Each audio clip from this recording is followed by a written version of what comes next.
Tahun 2004, di sebuah daerah pedalaman di Pahang, angin malam membawa bau tanah merah basah dan kemenyan terbakar meresap masuk melalui celah tingkap rumah kayu lama.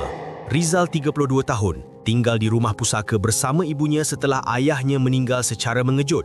Hampir seminggu mereka mengemas barang peninggalan.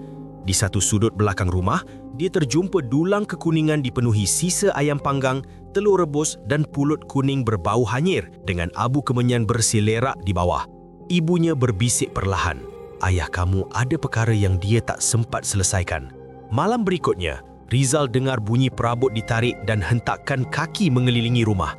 Dan bila diperiksa, kedudukannya semua berubah. Lewat malam, sesuatu berbaring di sebelahnya, bau badan seperti ayahnya, nafas panas di tengkuk.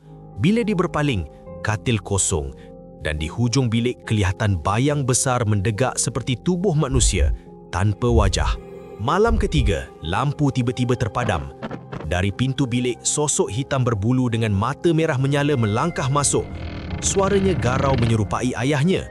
"Aku sudah lama berjanji. Sekarang giliran kamu. Teruskan atau aku tuntut."